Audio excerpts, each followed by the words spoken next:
so. Paige lived on the money her father sent her, as far as I know. Did you ever correspond with her? Oh, no, we were never that close. I doubt that Paige kept in touch with anybody except her father, whenever she needed money.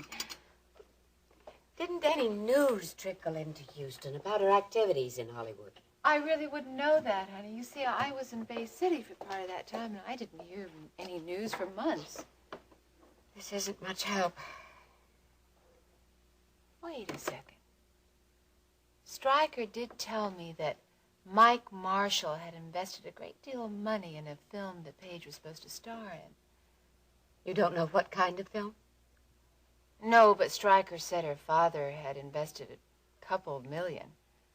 He went bankrupt, and the film was never made. As far as I know, right after her father died, she left Hollywood and came back to Houston.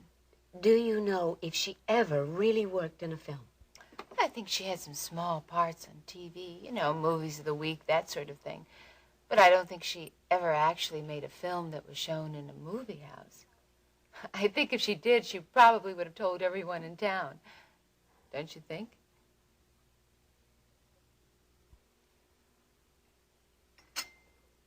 Iris, why are you so concerned about Paige's movie career? Is she thinking about resuming her career? Is that what's got you so worried?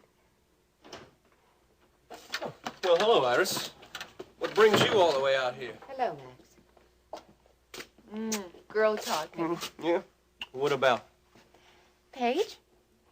You know, she settled down quite a bit since she married Dennis. I think Dennis is the nicest thing that ever happened to Paige.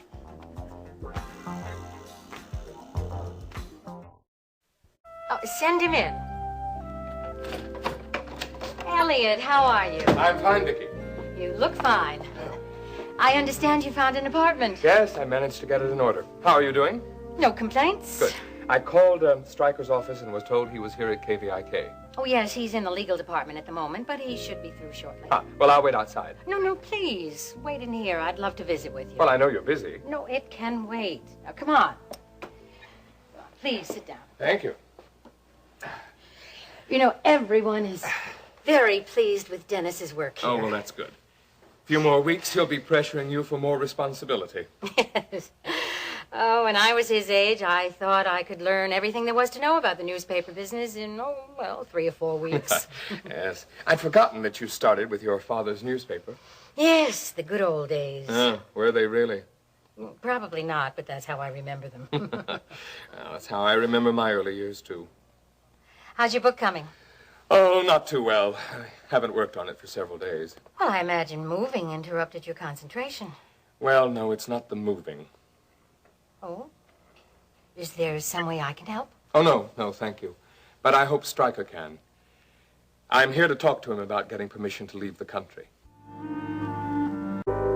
I'm not skipping town, if that's what you're thinking. No, I wasn't thinking that.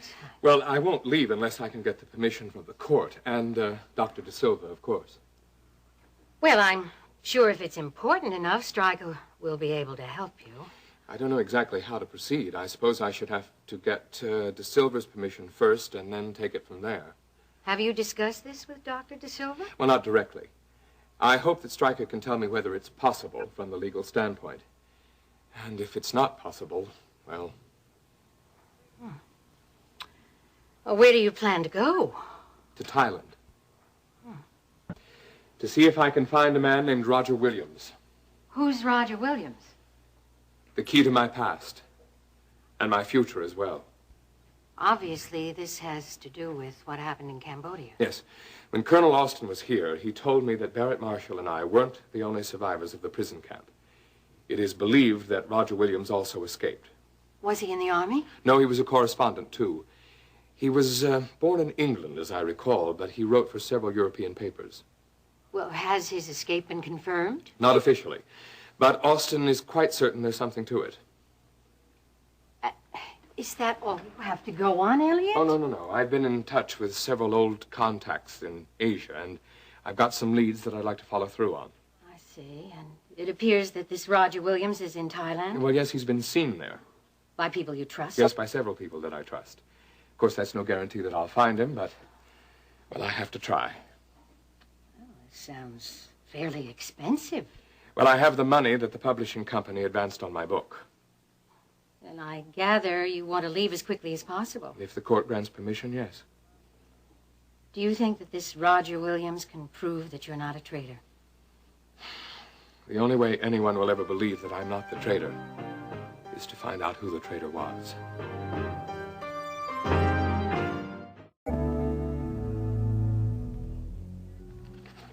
But do you think the judge will grant Elliot permission to leave the country? It's possible, but I don't think the court will let him go alone. You're not thinking of going, are you?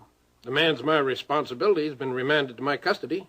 Now, honey, you are not well enough to go traipsing halfway around the world looking for someone who may not even be alive. Calm down, honey. I'm not planning on going with Elliot. You're sure? Yes, I'm sure. I thought I might call Colonel Austin, have somebody from the Army go with him. Well, I don't see why the Army would want to get involved. Oh, I think there are a lot of people in government interested in finding out what happened in that prison. Yeah, I suppose you do have a point there. Well, that's about it. Ready to go. When are you going to see Judge Walker? I thought that I would stop by his office on the way to the World Oil Building. Well, you're certainly not wasting any time, are you? Elliot told me to get right on it. Listen, do you want to eat at home tonight, or would you rather eat out? If you don't mind, I prefer to eat at home. Okay. Any word from Prince Shaw? No, not yet. I wouldn't worry about it, Pete. I got a feeling he's stalling. He'll come round. What if he doesn't? Well, we'll just have to make other arrangements. What about this Billy Joe Wright you keep talking about? You seem to think he's enterprising. Couldn't he handle the distribution? Oh, I don't think that's such a good idea. Why not? We're already doing business with him. If he has the kind of ambition you say he has, why waste him on that nickel and dime project with the singer? I'm not sure Billy Joe's ready for bigger things. I've been checking around, and he's got a record. You sure about that? Yes. You sound surprised. I am. Somehow I didn't think he'd gone that far yet. Well, he spent 3 years in Huntsville prison for armed robbery. Only get this. He used a toy gun, and he managed to wreck the getaway car. That doesn't surprise me one bit. You sure you wouldn't like to give this ride a try? Well, let's wait. If Shaw doesn't come round, then we'll see. Well, Chris, I was expecting you. You have? Yeah. Well, I made you an offer. Very good offer. You're too smart to let an opportunity like that slip by. Well, as a matter of fact, that's why I'm here. You've considered the offer? Yes, I have. And? Well, I've decided to take you up on it. Am I to assume your other little deal didn't work out? Well, as I told you before, it's going to take a little bit longer than I thought. But in the meantime... In the meantime, things should go very nicely for both of us. I have to tell you that I'm not crazy about dealing in drugs again. It's extremely risky. Yeah, and extremely remunerative. When do I start? Mr. Shaw, you've already started.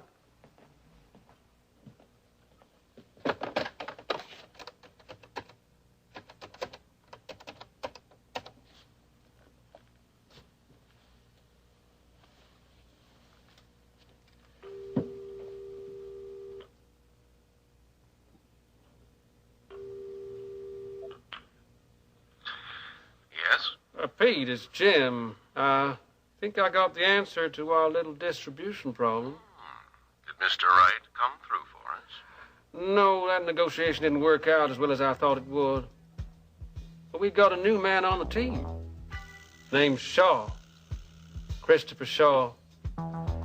I think you should talk to him and tell him a little bit about the rules of the game.